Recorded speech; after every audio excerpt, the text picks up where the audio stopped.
So hello guys, welcome to my channel. ये जो story मैं एक्सप्लेन करने जा रहा हूँ उसमें क्या कुछ नहीं है गाइज। बोलो, आप सब लोगों को जो कुछ भी चाहिए होता है वो सब इसमें है। रोमांस, कूलनेस, बैडेस्ट सीन्स, मतलब ऑल इन वन है ये मांगा।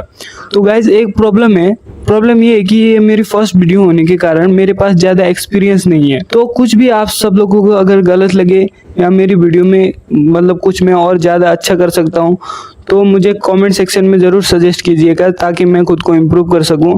अगर आपको ये वीडियो अच्छी लगती है थोड़ी सी भी तो लाइक कमेंट ज़रूर कीजिएगा, इससे मुझे मोटिवेशन मिलेगा। तो बिना देरी किए वीडियो को स्टार्ट करते हैं। ये स्टोरी है अर्थ के सबसे powerful person the peerless martial emperor की, जो मरने के 15 साल के बाद एक यूजलेस लड़के के अंदर री होता है, जिसके मेरिडेंट ब्लॉक होने के कारण वो कल्टीवेट भी नहीं कर सकता था। स्टोरी की स्टार्ट में हमें एक लड़के का सीन दिखाया जाता है और वो लड़का काफी हैरान लग रहा होता है। वो और कोई नहीं, हमारा स्टोरी का मेन प्रोटैगनिस्ट होता है। हमारे स्टोरी के मेन प्रोटैगनिस्ट का नाम किरविन वॉल्टन है। किरविन सोचता है मैं तो 15 साल पहले ही माउंटेन हेवन में मर चुका था, लेकिन ये मैं कहाँ हूँ, ये कौन सी जगह है और ये बॉडी और ये मेमोरीज किसकी है? क्या मैं रीइंकार्नेट हो चुका हूँ? तभी नीचे से आवाज आती है, किरविन तुम्हारी हिम्मत कैसे हुई मेरे क्लास में सोने की? मेरे क्वेश्चन का आंसर दो। एक मार्शल वेपन को रिफाइन करने के लिए कितने तरीके होते हैं? फिर हमें दिखाया जाता है जिसने ये क्वेश्चन पूछा था एक लड़की को, जो होती है कल्टीवेशन एकेडमी की टीचर। उसका नाम नाइडिया बर्कली होता है। फिर हमारा किरविन नीचे देखते हुए सोचता है ये कौन है? ये तो बहुत ही खूबसूरत है। अगर ये एक आर्मर को पहन ले तो ये एक मार्शल एम्परर जैसे लगेगी। फिर तभी किरविन नोटिस करता है ये तो सिर्फ एक शेप्ड रेलम की मार्शल मोनार्च है। वो अभी बहुत दूर है मार्शल एम्परर बनने के लिए। फिर हमें टीचर बार्कली को दिखाया जाता है और वो सोचती है ये एक आम से लड़के ने देखने से मैं जो शेप्ड रेलम की मार्शल मोनार्च हूँ वो इतना अजीब क्यों फील कर रही है। तभी मिस बार्कली खुद को संभालते हुए फिर से अपने क्वेश्चन का आंसर देने को बोलती है। फिर हमारा किरविन इरिटेट होते हुए सोचता है मैं जो मार्शल वर्ल्ड में सबसे powerful 9th state refiner emperor हूँ और ये मेरे को इतने सिंपल क्वेश्चन कैसे पूछ सकती है। तभी किरविन कहता है 48 तरीके होते हैं मार्शल वेपन को रिफाइन करने के। फिर उसका आंसर सुन के मिस बार्कली तो हैरान होती है, लेकिन जो वहाँ पे स्टूडेंट होते हैं वो कहते हैं क्या ये सच में सो रहा था क्लास में?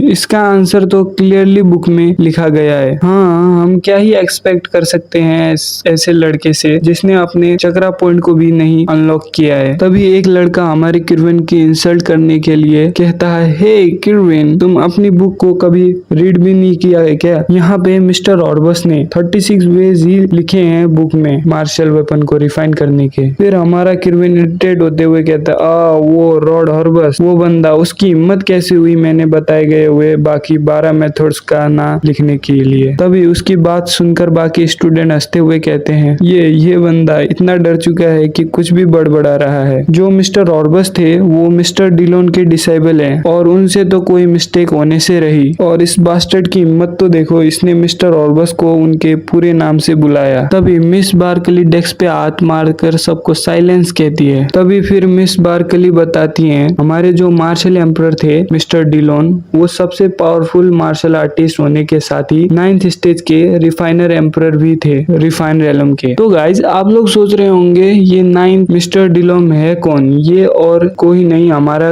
किरविन ही है। फिर मिस्टर बार्किया कहती हैं उन्होंने 48 तरीके बनाए थे मार्शल वेपन को रिफाइन करने के लिए। फिर स्टूडेंट कहते हैं लेकिन बुक में तो सिर्फ 36 वेज ही बताए गए हैं। फिर मिस्टर बार्कली सबको क्लियर करते हुए बताती हैं जो 12 मेथड थे वो ऑर्डिनरी पीपल्स के लिए इम्पॉसिबल है उन्होंने मास्टर करना, इसलिए उन्हें मिस्टर हॉर्बस ने नहीं लिखा बुक में। तभी टीचर सोचती है ये किरविन जो है इसने अब तक अपने चक्रा पॉइंट को भी ओपन नहीं किया, लेकिन क्या ऐसा हो सकता है कि इसके पास रिफाइनर का टैलेंट हो? अगर ऐसा हुआ तो रिफाइनर की ज्यादा वैल्यू होती है एक मार्शल आर्टिस्ट से। तभी मिस बार्कली सिचुएशन को संभालते हुए किरविन से कहती है तुम खुद को ज्यादा मत समझो एक क्वेश्चन का आंसर देकर। फिर मिस बार्कली दूसरा सवाल पूछती है आइस क्रिस्टल सैंड को क्यों यूज किया जाता है रिफाइनिंग में? फिर मिस बार्कली कहती हैं अगर तुमने मेरे सारे जवाब का सही आंसर दिया तो तुम्हें तुम्हें कल से मेरे क्लास अटेंड करने की कोई जरूरत नहीं है। फिर किरविन उसके सवाल का जवाब देता है। फिर मिस बार्कली क्वेश्चन पूछती है और हमारा किरविन सबका आंसर देता जाता है। तभी लास्ट में मिस बार्कली हैरान होके कहती है, मैं जब भी कोई क्वेश्चन पूछती हूँ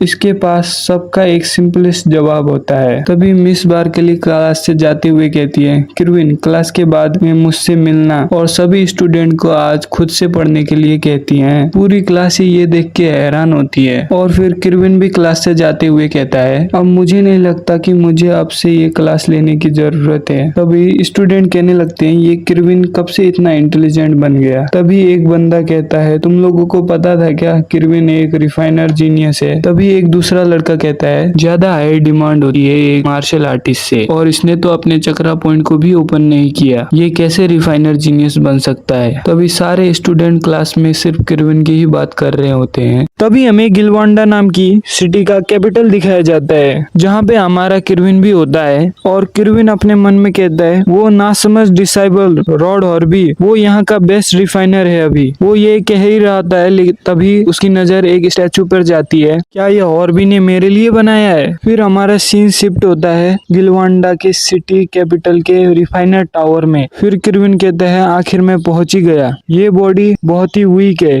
इसने तो अपने चक्रा पॉइंट को भी अवेक नहीं किया अभी तक। क्या लूजर है ये। जो मेरी लास्ट लाइफ थी मैं उसमें एक सुप्रीम मार्शल एम्परर था, मुझे अपने पावर को रिगेन करना होगा। फिर किरविन टावर में चढ़ते हुए सोचता है, मुझे यहाँ से कुछ सामान लेना है जिसकी मदद से मैं कल्टीवेट कर सकूं, क्योंकि ये बॉडी बहुत ही वीक है। फिर किरविन कहता है, अगर मेरे हिसाब से सारी चीजें रही तो मैं कुछ ही सालों में अपनी पावर को रीगेन कर लूंगा। इस टाइम पे मेरे पास मेरी पहली लाइफ की भी मेमोरीज है, मैं फिर से सबसे हायर लेवल में अचीव कर सकता हूँ अपनी मेमोरीज के दम पे। फिर किरविन एक सीरियस सा लुक बना के कहता है, मुझे फिर से इस वर्ल्ड के टॉप में खड़ा होना। तभी उसके पीछे मार्शल एम्परर डिलोन की शैडो दिखाई जाती है। तो गाइस एपिसोड 1 खत्म होता है। अगर आपको मेरी वीडियो थोड़ी सी भी अच्छी लगी तो लाइक कमेंट सब्सक्राइब कीजिएगा। तो गाइस मैं इस मांगा को अब कंटिन्यू करूंगा, इस मांगा के डेली चैप्टर्स आएंगे।